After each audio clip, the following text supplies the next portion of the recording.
Hi everyone. Today I want to acknowledge that I'm on Lutruwita, Tasmanian Aboriginal land, and acknowledge with deep respect the traditional custodians of the land, the Palawa people. I want to pay my respects to elders past, present and emerging, and to the Aboriginal community that continues to care for country. I stand for a future that profoundly respects and acknowledges Aboriginal perspectives, culture, language and history, and a continued effort to fight for Aboriginal justice and rights, paving the way for a strong future. Thank you for joining us today. And for those who don't know, my name's Darlene McLennan and I'm the manager of the Australian Disability Clearinghouse on Education and Training, ADCET for short. Today I'm really excited to bring you our speaker. Bruce Maguire is the lead policy advisor at Vision Australia. In 2018, Vision Australia released a report, Online but Off Track, which I read and found a fantastic report, but also quite frustrated that still there are so many barriers that people with who are blind or have low vision are experiencing across the tertiary sector. So it's fantastic to have seen this report, but I think this webinar is going to be one of the first steps of us as a sector to improving the experience for students who are blind or have a vision impairment. Vision Australia have continued from that report engaged in a number of key stakeholders to try to look at practical and solutions and look at systemic change. And as I said, I think this webinar will assist in that process. For people that haven't joined us before, just to let you know that this webinar is live captioned by Bradley Reporting and will be recorded. The recording will be made available on ADCET and in the coming days. To activate closed captions, you need to click on the CC button on your toolbar, which is either at the bottom or the top of your screen. We also have captions available via a browser, and we've added that into the chat pod now, so if you'd like to use your browser instead, please do. If you have any technical difficulties throughout the webinar, you can contact us on admin@adcet.edu.au. The presentation will run for around 30 to 40 minutes and at the end I will be able to ask Bruce some questions. So if you want to ask Bruce, get me to ask Bruce a question, please add that to the Q&A pod. And then I will take that from there. You can actually rate those questions by the what is it called? The thumbs up button, so that the questions actually then are rated, so that they kind of come to the top if that's something that's interesting you. We also are encouraging people throughout presentation to actually have chats with each other. Sometimes the presenter may say something really interesting. Actually, everything Bruce will say will be very interesting, but you might have a link you can send to, that may kind of reinforce what Bruce is saying, or you may want to chat other things. So we encourage people to use the chat just for the chat with each other. Make sure you choose presenters and all attendees, and then if you want to ask Bruce a question at the end or get me to ask a question at the end, please put that in the Q&A. Okay, so Bruce is a man who is blind and has a master's degree in policy and applied social research. Bruce has worked in the Disability Rights Unit at the Australian Human Rights Commission and also has been the chair of Australian Braille Authority and the president of the Roundtable on Information Access and People with Disabilities. And he's a lead researcher, as I said at the beginning, with Vision Australia, and it's fantastic to have Bruce with us today. So I'm going to hand over to you, Bruce. Welcome. Thank you very much, Darlene, and thank you for inviting us to be part of the webinar this afternoon. I'll be sharing with you the key findings of Vision Australia's research into the barriers that university students who are blind or have low vision encounter when they need to use online learning platforms. And I'll also be providing you with an update on Vision Australia's work in this space since we released the report of our research, and then I'll be offering some suggestions for how you can assist students deal with those barriers while we continue to advocate for systemic solutions. And as Darlene mentioned, I'll be happy to try and answer any questions that you may have. When I was in my last year of high school more than 4 decades ago and thinking about what I wanted to study at university for the first time, I was keen to become a psychologist. but I left university with majors in linguistics and philosophy instead. And I haven't become a professional in either of those fields, but working in the disability sector does give me plenty of scope for applying philosophical concepts to practical problems and for observing how profoundly our thoughts and actions are influenced by the language we use. When I was a kid, we talked about becoming astronauts when we grew up, and we imagined how much fun we'd have zooming up into space. And back then, space was sort of just space. And once you zoomed off, there'd be no barriers to stop you until you crashed into a distant planet or tripped over a black hole somewhere out there.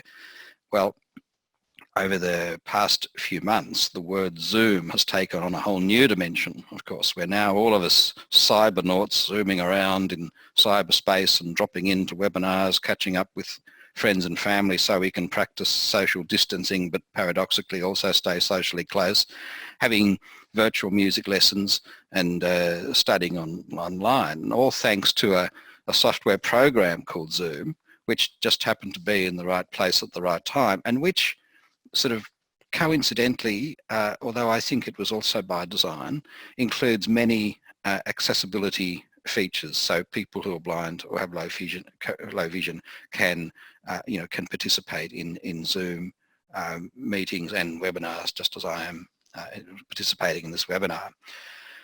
But in cyberspace, unlike in physical space beyond the stratosphere, there are barriers that we as a society have created and allowed to flourish.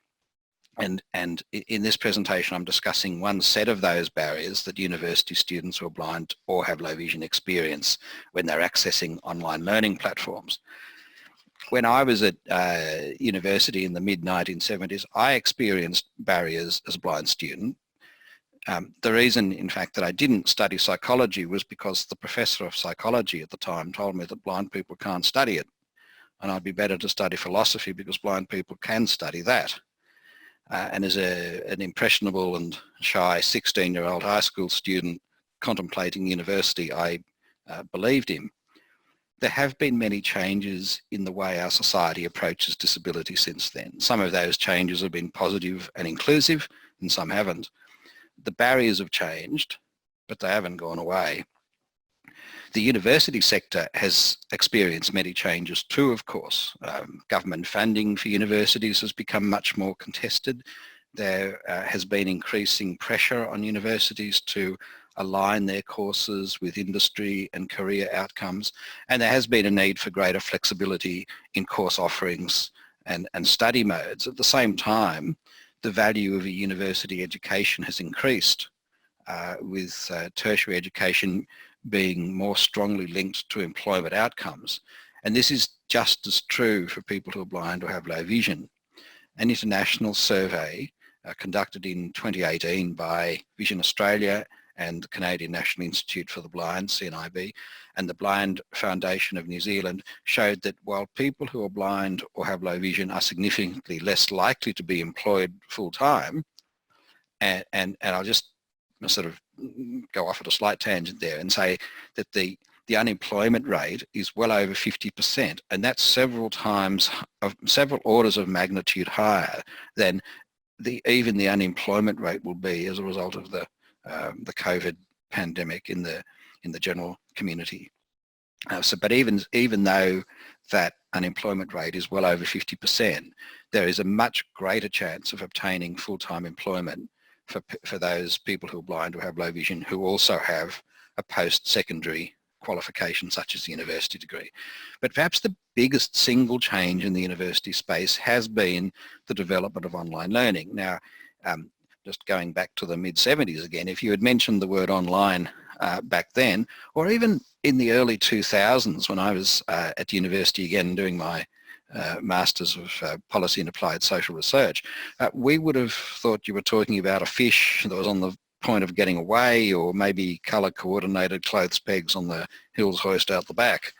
But it's now virtually impossible for a student at one of the 42 universities in Australia to avoid interacting with an online learning environment, even for those courses that are delivered online, or at least which were until a couple of months ago when we were compelled by the SARS-CoV-2 virus to Zoom away from campuses in our homes.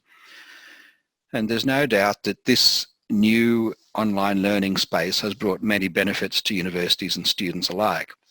Universities can now offer courses via distance mode with unprecedented flexibility. Students can virtually tailor-make their own study program and have the freedom to study when and where they want. However, as those of us who are blind or have low vision or who work in the disability sector generally know only too well, accessibility barriers can and do spring up overnight when technology develops rapidly without any rights-based focus on the principles of inclusive design. Over the past 3 years, Vision Australia staff have spoken with quite a number of university students who are blind or have low vision. Almost without exception, they've reported that they've experienced numerous accessibility barriers when using online learning environments. In some cases, these barriers have prevented them from continuing their studies at all. We've received comments such as, "I felt humiliated and belittled because I could not check my own assignment grades like everyone else because that particular function of the online software is inaccessible to people who use screen reading software." And another comment was, "I was told that the online discussion board was accessible, but I found that there were 200 links on the page and I couldn't actually find anything I needed because of all the clutter." And another comment was, "Some of my lecturers were really good and helped me with those online activities that were inaccessible, but others made no effort at all and told me it was my problem. And I asked the disability services people for assistance with the online stuff, but it took them 6 weeks to get back to me, and by then I was too far behind in my course to continue with it." Comments like these are, of course, persuasive and disturbing. And they suggest that the burgeoning use of online learning environments by universities has led to numerous accessibility barriers. However, the exact nature and extent of these barriers had not been previously studied. So Vision Australia decided in 2017 to conduct some small-scale research so we could gain a more detailed understanding of the online learning experiences of current and recent university students who are blind or have low vision. Now, it's important to emphasise, though, that the barriers to online learning aren't the only barriers that university students who are blind or have low vision face. For example, we continue to hear disturbing reports of students being unable to obtain their study materials in their specified format, especially Braille. But the danger of researching all the barriers all at once is that the resulting report would be so voluminous and it might add such depressing reading that it would go the way of many other reports and be quickly shelved and forgotten. We wanted to maximise the chances of achieving real and lasting change that would bring benefits to students. So we designed a survey to gather information about the online learning experiences of current and recent university students. It was available for completion online or by telephone from early May 17 until the 30th of June 2017. And because we wanted to keep the survey straightforward and user-friendly, all the fields were optional, including contact information, assistive technology used, the name of the university, where they had studied, and non-directed comments about their experiences using online learning platforms, lectures, tutorials, and online forums, and so forth.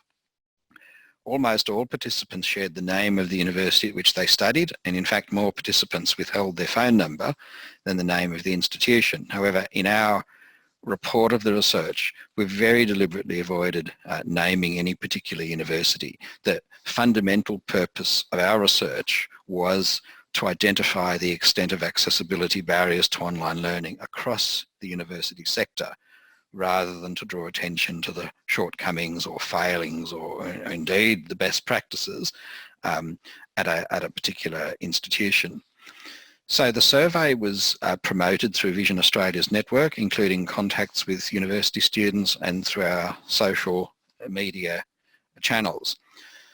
So what was the response? When we began the research project, we figured that we'd be doing well if we received a dozen or so responses. It's challenging to get university students to participate in surveys at the best of times, and we know that students who are blind or have low vision are usually under increased pressure.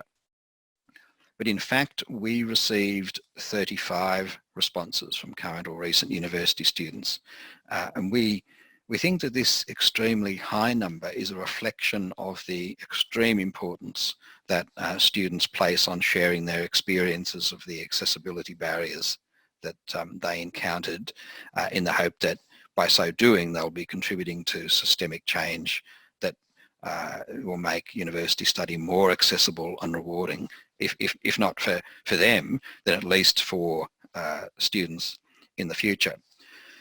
In total, the participants in the research were studying or had recently studied at 24, which is 65% of Australia's 37 public universities, which makes it possible for us to draw some reliable conclusions about the sector-wide nature of the barriers that were reported. One student had studied at a higher education provider other than a university, and two had studied at institutions in the vet sector. 41% of participants used adaptive technology related to screen enlargement like Zoom Text and Windows Magnifier, and the remaining participants used synthetic speech or Braille-based technology such as JAWS for Windows, NVDA, the screen reading software, and the Braille Note Touch, which is a refreshable Braille note taker based on the Android system. A small number of participants relied solely on the Mac and its built-in accessibility features, which you probably know are VoiceOver and Zoom.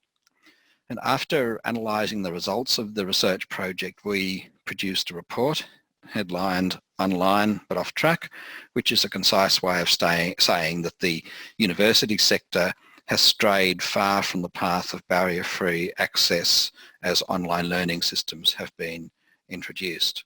Australia's then Disability Discrimination Commissioner, Alastair McEwen, provided a foreword to the report, and we officially launched it at the National Union of Students Disability and Accessibility Conference on September the 30th, 2018.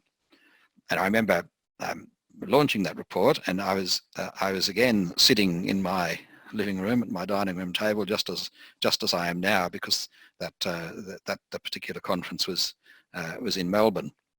So it's interesting that here I am again, although for very different reasons, talking about the report from my dining room table.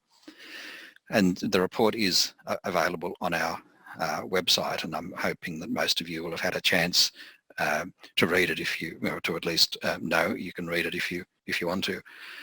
I'll now move on to summarise the key findings of our research, and they're described in much more detail in the report.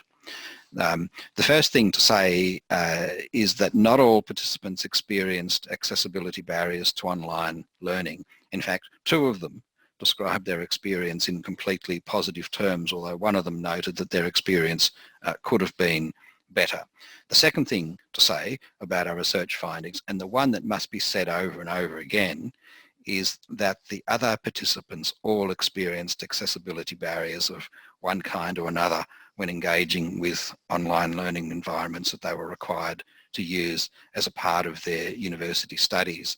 Each of these barriers warrants a presentation in its own right, but I'm just going in this the webinar this afternoon to illustrate them with quotes from the research participants themselves, because it's their experiences which, expressed in their own words, that speak most eloquently and most memorably and most persuasively. And Darlene, are we going to insert the first poll? I was about to interrupt you, so well done. You've done very well. So just, Janie, you're right to put the first poll up. So sorry everybody that I forgot to mention. So the first poll is, are your university online learning platforms accessible? Are your university's online platforms accessible to students who use assistive technology? Yes, no, or don't know. So if people are right to put in your votes. So just while everybody's doing that, just to let you know, we will have another poll at the end, getting closer to the end as well. So sorry I didn't mention at the beginning, but we're just wanting to check you're awake, but also it's fantastic for us to hear what people's experiences are currently. All right, how are we going, Jane? Do you think we can put the results up now? Okay, so are your university's online platforms accessible to students who use assistive technology? 33% people said yes, 19% people said no, and 47% of the people said they don't know. Yep, so thanks, Bruce. Thanks, Darlene, and we'll be thinking about those figures while I sort of talk about the comments we received from participants, and beginning with one comment that we received from a participant described the experience of using online learning as follows: awful. The university website is very difficult to see. Also, I spend so much time looking for things that makes for frustration and exhaustion. Another participant commented, it has been a difficult experience, especially providing feedback to peers online. The difficulty interacting with peers using online platforms was raised by many participants, including this student. The Blackboard discussion boards didn't always allow me to post a comment. Blackboard Collaborate is inaccessible. Another participant noted, I can't use the discussion boards at all. I email comments to my lecturers and they post them for me. I can't complete online tasks like other students. Another participant commented, I'm not able to participate in the discussion forums and sometimes I miss the materials. A further comment came from this participant, discussion boards were inaccessible. Blackboard Collaborate navigability was limited as the chat functionality was inaccessible. A number of participants also mentioned that some parts of an online learning platform are accessible while others are not, and it can be impossible to know in advance whether the functionality that is needed to complete a particular task is accessible. One participant explained, when I launched Adobe Connect, I could never be sure whether I'd be able to participate along with everyone else. Sometimes I could join an online seminar, but I couldn't read the PowerPoints that the presenter was using. Sometimes I could join an online chat group, but I couldn't access the list of participants or tell who was speaking at any particular time. It was very much hit and miss, and it was never the same from one day to the next or one subject to the next. I wasted a lot of time trying to figure out how to make it work. One of the important concepts that's developed in the disability standards for education is that of reasonable adjustment. The basic idea, of course, is that educational institutions must have mechanisms in place for dealing with systems and processes that are inaccessible and cannot be made accessible. So, for example, if the function to submit a university assignment online is inaccessible, then the university must have some other way for a student who is blind or has low vision to submit it. The development of these reasonable adjustments is usually the responsibility of the disability support staff within each individual university, and there doesn't appear to be any consistent approach towards the nature of reasonable adjustments, and students at different universities can have very different experiences. It often depends on the knowledge of the particular staff. Numerous participants in our research drew attention to this. So, for example, in quotes, when I email them, which is the disability services staff, about some assistance I need, I generally just get an automated out of office reply, and it sometimes takes weeks before I actually get to speak with someone. In that time, things have generally become more difficult for me because I haven't received the assistance. Another participant provided this comment, I've had quite a bit of difficulty accessing online books as I cannot copy and paste them to view them in a larger font. I found the Disability Support Department are not very understanding of low vision, and I'm often required to provide medical certificates for assignment extensions. I'm feeling like I'm not helped much, and it is only my determination that will help me complete my degree. In conversations, a number of participants expressed their surprise and frustration that the support services they need to use during their university studies were all predicated and administered according to a medical model of disability at a time when the social model is widely accepted in other areas of social policy. And one participant explained, "I go to my doctor when I'm sick or need a flu shot. She knows what my blood pressure and cholesterol are, but honestly, she wouldn't have a clue about what assistance I need at uni, and yet she's the one they listen to rather than me. How can that be person-centred?" I'll just finish this brief summary of the findings of our research with a comment from one participant, which I think will motivate us all to work as hard as we can to achieve change. "I spent years at university constantly trying to overcome barriers, online, offline, you name it, and constantly battling discriminatory, prejudicial and hurtful attitudes and behaviour from support staff who are employed in roles where they should have known better. I'm finished now, and I never want to set foot inside a university again as long as I live. I'm totally repulsed by the idea of further study. It was a deeply traumatic experience for me, and I've emotional scars that may never fully heal." So what can be done to soften those scars? What can be done to help eliminate the barriers that cause them?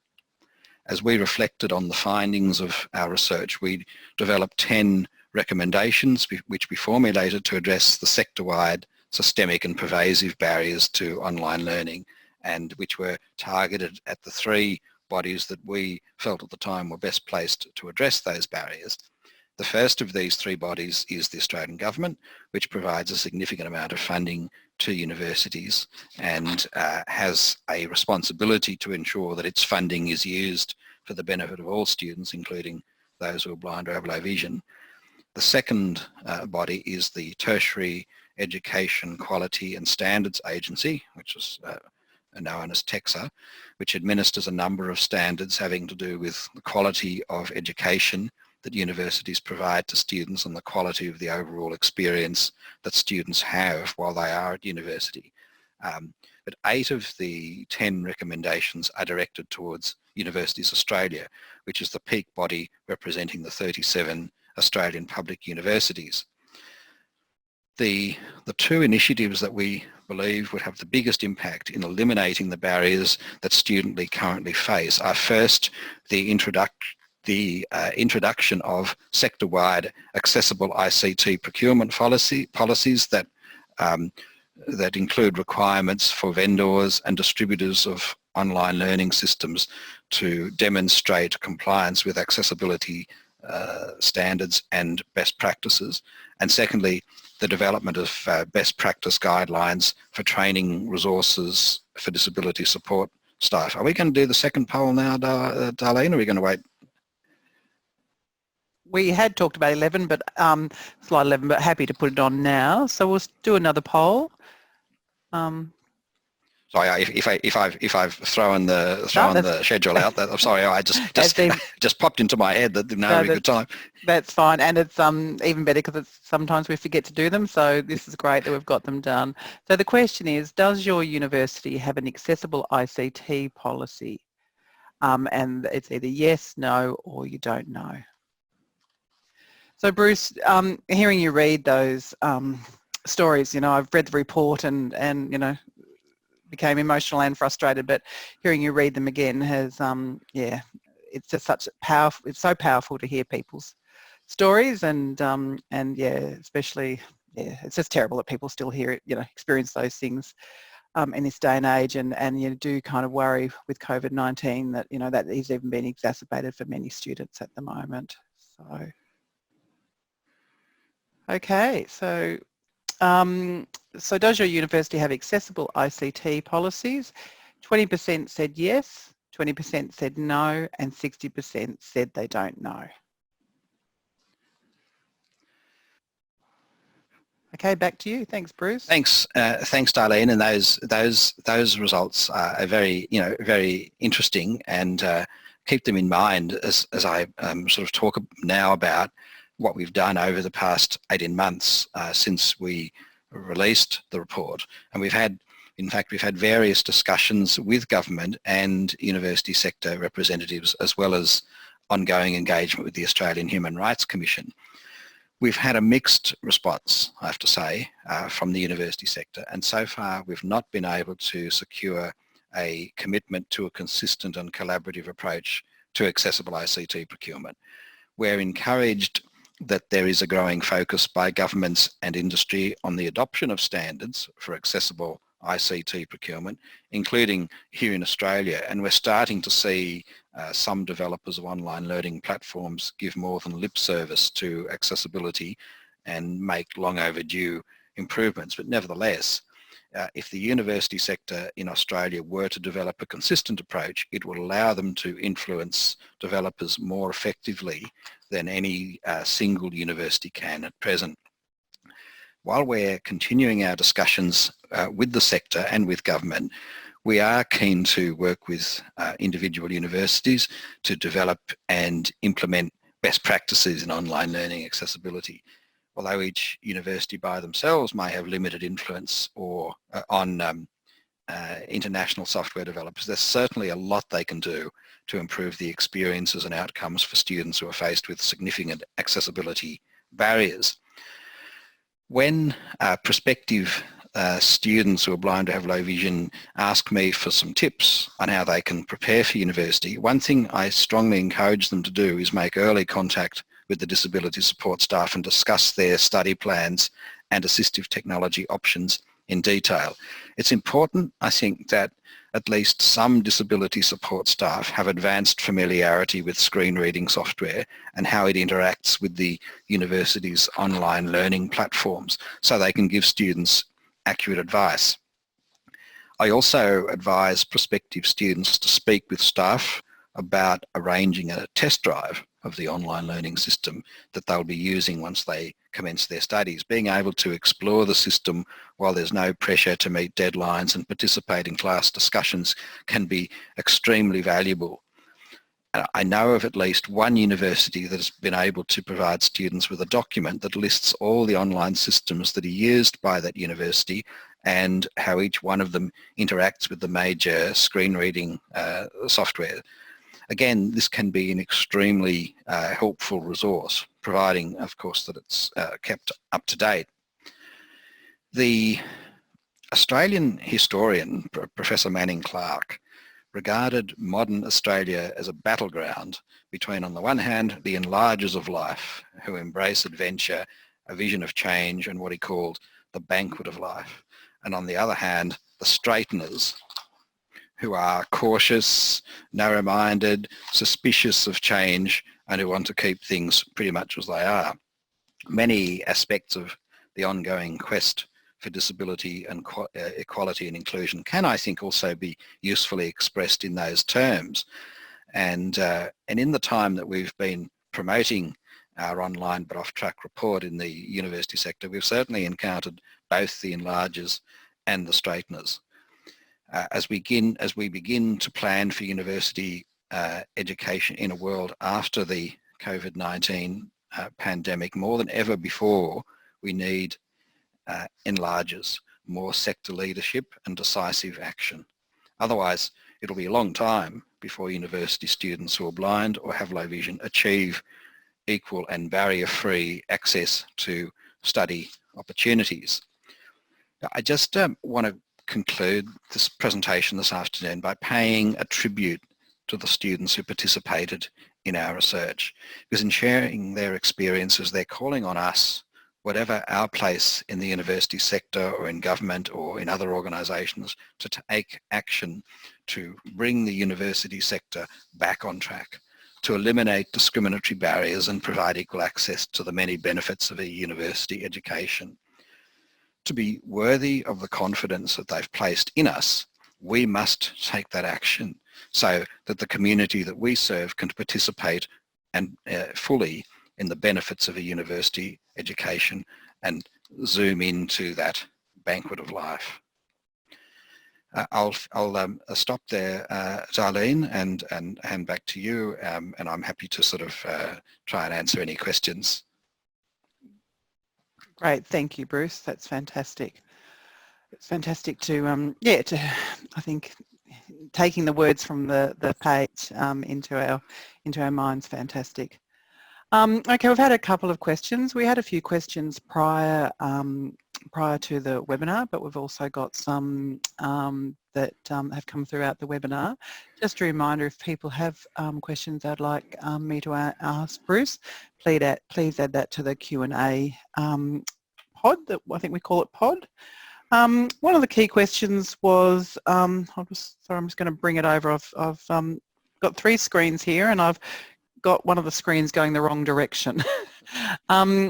Is there a learning platform that you find is the most accessible that you've come across in this research, but also in your work? It's not an easy question to answer, and yet it's an obvious one to ask. And the reason it's not easy to answer, well, there are a couple of reasons it's not easy to answer. Firstly, some platforms have certain components that are accessible. Like there are certainly some parts of Blackboard that are accessible, but as the research participants indicated, there are other parts that that weren't. The other thing, and this is in a sense a positive reason why it's not easy to answer the question, is that there are ongoing developments. I know, for example, that Blackboard has done some work in the past couple of years, I think driven by accessible ICT procurement standards in countries like the US and the EU to sort of improve accessibility. So it's a kind of a bit of a shifting space. So what is not accessible today may be less or even more inaccessible next week or next month. So what I would say to people is, if you're contemplating sort of purchasing or deploying an online learning platform, ask the vendor whether it's accessible. Ask them to demonstrate the accessibility. Tell them, get them to show you how it works with JAWS, and not just one component that they happen to pick. You choose the components that you want them to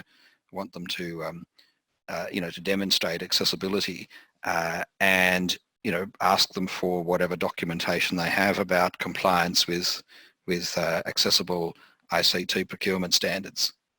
And I think that demonstration is really important. I think, I've heard of a recent example where the vendor was, oh yes, we're fully accessible, and talk the talk. But yeah, when it came down to actually the university using it, it didn't prove as accessible. Another question we've got, Bruce, is have there been advances in provision of learning materials in accessible formats over the last decade? I mean, from your experience, I can't believe it was that long ago. But yeah, so have you seen things improve in recent times or even over the last decade? There's certainly been some improvements, but as with many aspects of accessibility, it's kind of like you make 2 steps forward and you take 1 step back. And whilst there certainly some things have become more accessible, I think, for example, there is a growing recognition on the part of publishers that providing texts in electronic format is useful, and so I think we're seeing more availability of electronic versions of materials. But at the same time, we're also, there's also been developments in digital rights management, and some of those, DRM sort of mechanisms make it harder to access materials. There've been developments, for example, in Kindle accessibility, and I know that I don't know whether it's happening in Australia, but certainly in the US, some universities were distributing all their materials on Kindle, and had to stop when it was discovered that they weren't accessible, and as a result of that, there were some improvements to Kindle. Each new kind of platform that comes out can be accessible or inaccessible. It all depends on whether the accessibility has been built in from the ground up.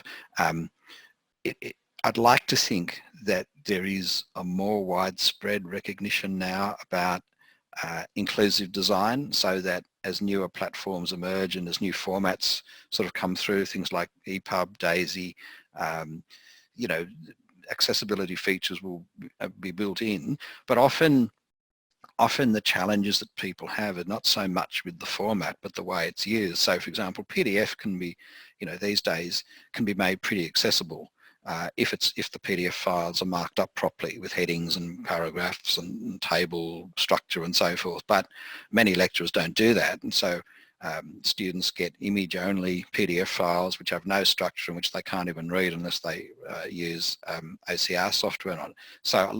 So there's the interaction between the platform and the user of the platform that really determines how accessible it's going to be. Sorry, that was a bit of a long waffly No, answer. that's fine. That's probably a good, I'm sure a lot of people that are listening today know that Vision Australia runs some great courses on, you know, ensuring that the person that actually is developing documents and stuff are aware of what they need. So I encourage everybody to go to the Vision Australia website and look those up. They're really handy at the moment because they're all online, so you don't have to kind of, for us in Tasmania, we were excited because we didn't need to fly to Melbourne to get those courses, you know, to go do a course now. Just in relation to, I suppose, with COVID, and it's a question around assessments. You know, we're looking at, you know, assessments being more online now, looking at exams being online at this time. Have you got any recommendations regarding assessments, but also maybe even some examples of where things have actually gone right, so that, you know, people can actually aim for that, so that, and bring about some necessary change? Yeah, look, I think with most aspects of accessibility, things go right more often when the person, you know, when you kind of consult and involve the person in the discussion. So if a student needs to do an assessment, then talk to the student, find out what their preferred format is, find out what if it's an online assessment, you know, find out what they've been finding with the platform itself, talk to them about what the assessment is going to include, and some things aren't as accessible or aren't as easy to use. There is a difference between accessibility and usability, and some things are accessible but can be very hard to use. And because as a blind student or a student who has low vision, you're not, generally speaking, getting like when I sort of go into a Zoom meeting, I get one kind of meeting control at a time.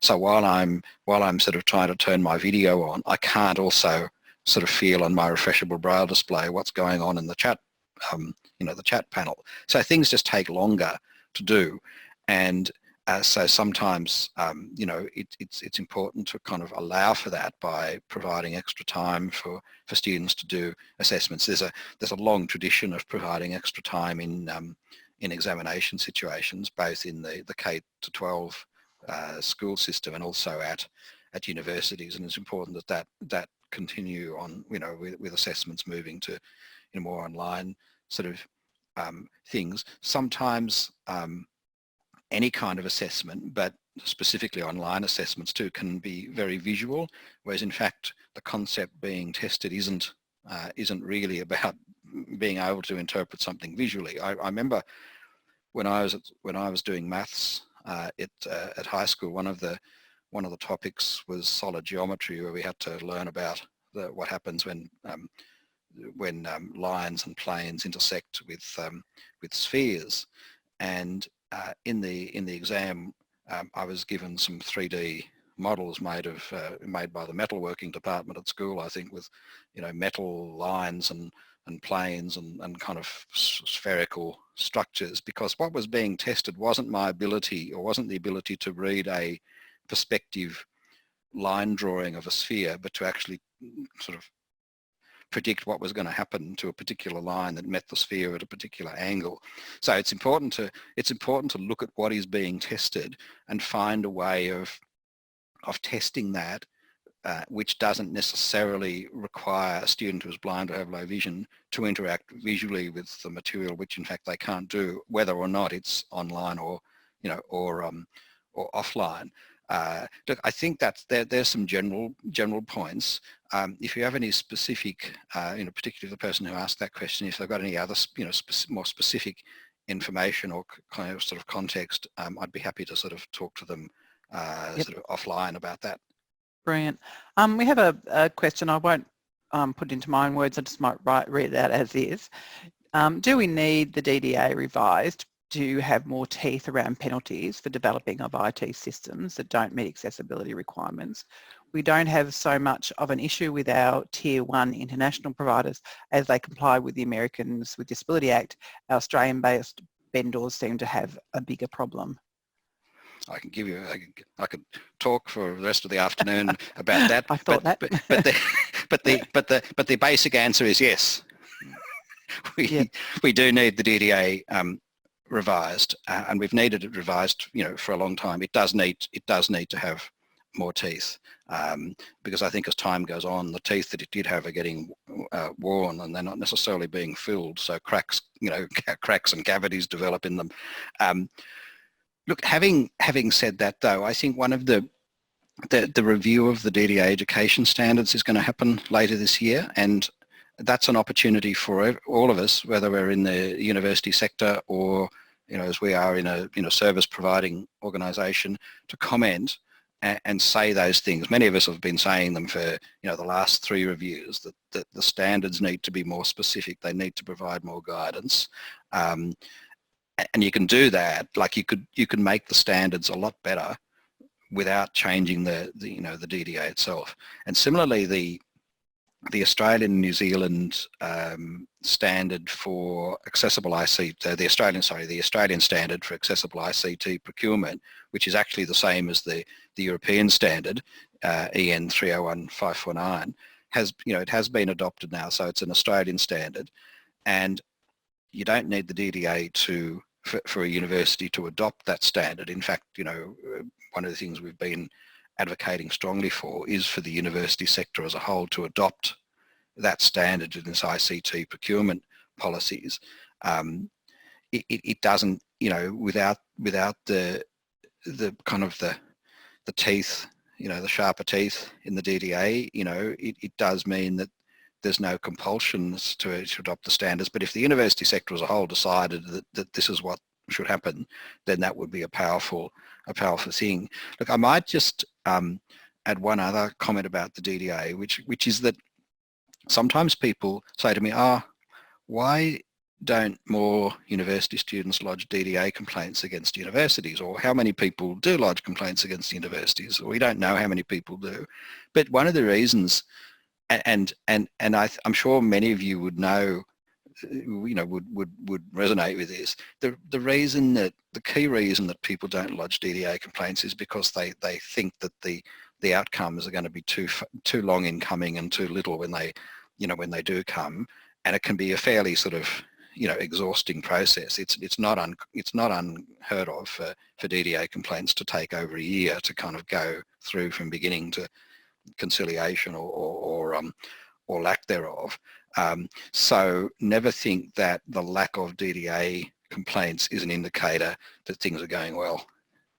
No, definitely. And in the research and the report you were writing up, were you able to compare how students who are blind or vision impaired, what their experience is like in Australia versus or compares to internationally? We weren't really at the time because there hadn't been much done internationally. Certainly not recently. I think there might have been a little bit more sort of done since then, although I'm not aware of any specific sort of research report. But certainly anecdotally, in just talking to our contacts and on colleagues and their colleagues and whatever, the overwhelming impression we got was that our findings were not different, like we're not dissimilar from what from what findings would have been in other countries had the same research been done there. Yeah. And just probably one final question before we finish up. If we have any other questions unanswered, we'll chat to Bruce about giving an answer. I'll put that on the website. But what legislation change is required to drive accessibility ICT procurement in higher education, probably even beyond that in further education?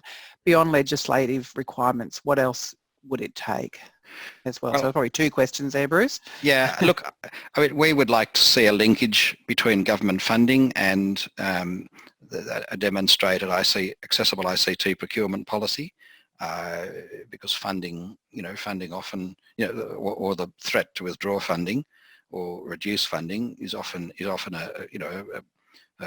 good motivator. And we've been having some discussions with government, not for a while, because they've been sort of sidetracked a little bit with all the recent events, but we have had some discussions with government along those lines, and we'll continue to have those discussions. We do think that the sector as a whole working together could make a big difference. If every university had an accessible ICT procurement policy, then vendors would have to, if they wanted to engage with Australian universities, they would have to make improvements, or at least they'd be more likely to make improvements. I mean, Australia is a sort of I think a fairly small market in global terms, but it's not insignificant if everyone acts in concert. So again, I think that's the leadership from the representative from the university peak bodies, and sort of saying, well, this is what the sector needs to do, and this is how we're going to do it. Yep. Okay. So I might just get in a little sneaky question in. It's just because it's a nice thing to think. Are the days of small print, poor quality photocopied readers or PDFs over? No. We wish. Yeah, I think they're probably, there's less of them. But when you think about the number of old books in university libraries, and by old I mean anything more than 10 years, there's a huge amount of stuff that's not electronically available, so it has to be photocopied, and photocopiers have always been fine. It's just that if you don't make sure the toner's sort of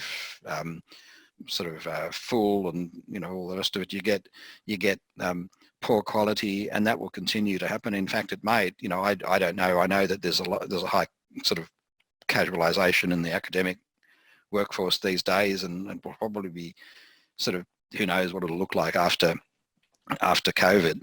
But I would imagine that universities will continue to photocopy. University lecturers will continue to photocopy printed stuff, and some of them will do a good job, and some of them won't. And I can't see that really changing for older, for existing materials. But hopefully, most stuff now, and certainly with all the online databases, you can access a huge amount of stuff electronically that's been published in the last 10, 15, maybe even 20 years. Yeah. Just a practical question too, and I know I said it was the last question, but there's a few coming through. We're wanting to keep. We've got a couple of more minutes. On that practical level, is a person's asking, is JAWS so much better than NVDA to warrant the cost? I'm asking on behalf of a secondary student who is very much opposed to the expense associated with the Braille user screen reader. So yeah, have you got any recommendations for that school? Is Mac better than Windows? So it is a personal choice, really, isn't it? Look, it is to some extent a personal choice, and certainly NVDA has the advantage that it's free. I think it's still the case that if you want to use advanced sort of features, say of Word, then JAWS does a better job than NVDA. And JAWS has more, does Freedom Scientific have more resources to put into developing JAWS than NVDA do. Having said that, some things work better with JAWS, some things work better with NVDA, just as some websites work better with Chrome and others work better with with Firefox. I think there's two things I'll say quickly. One is if the student's in year 7, then they've got time to learn both. If maybe their NDIS package can pay for JAWS, or get a timed, just play around with the 40-minute demo mode, or get a 3-month trial version of it or something, because it is, as time goes on, and particularly if you, get into sort of things beyond the school level, knowing how to use 2 screen readers, NVDA and JAWS, presuming they both continue to evolve, is useful, because you'll find that you'll want to use one sometimes and the other at other times. The other thing I'd say is that universities shouldn't expect a student to only, shouldn't require that a student use a different screen reader from the one they're using. If something's not accessible to one screen reader, then there's something, there's something wrong. Because if you've been using JAWS, for example, for 20 years or so, then just switching to NVDA for one platform or one component of a platform is not a simple task. It's not as simple as just picking up an Android phone, a Samsung Galaxy when you're used to using an iPhone. It is a bit like giving someone who's used to using Windows a Mac computer and saying, "Here, we want you to produce a high quality report by tomorrow." So take advantage. While people have the time, I think they should learn how to use both screen readers if they can, and the university should kind of talk about people's individual requirements with them. Yep.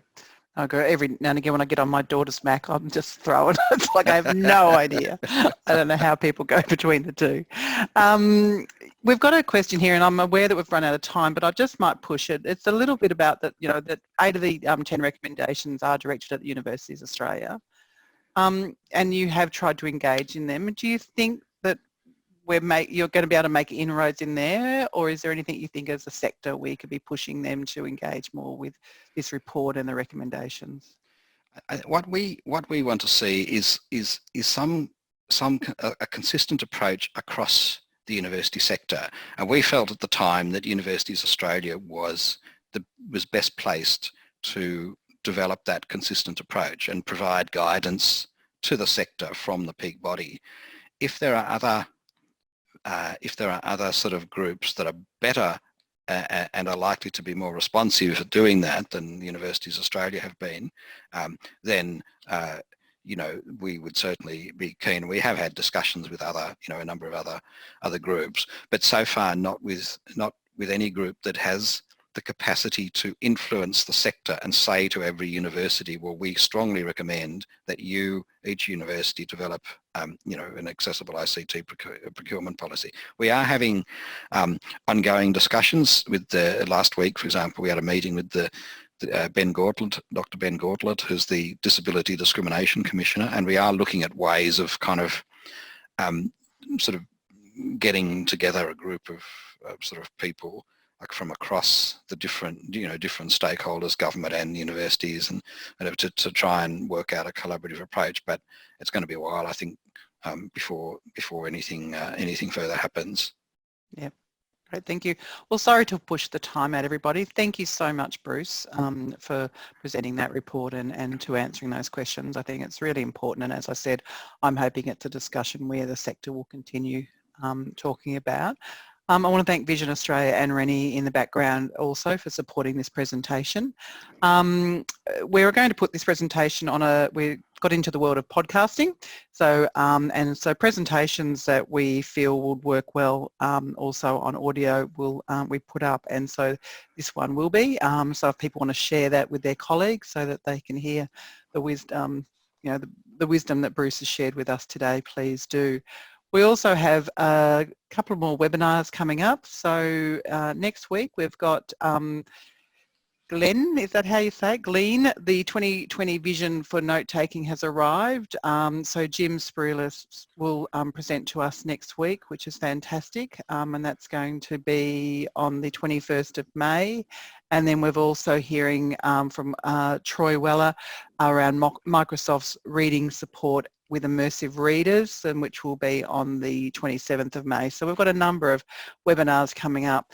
So thank you everybody for your time. It's fantastic to have started this conversation with you, Bruce, and I look forward to hoping to have you back in a year or two and to inform how things have improved.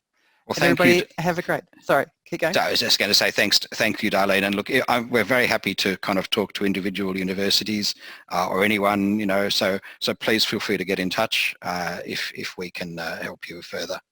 Great. Thank you, everybody, and have a great day.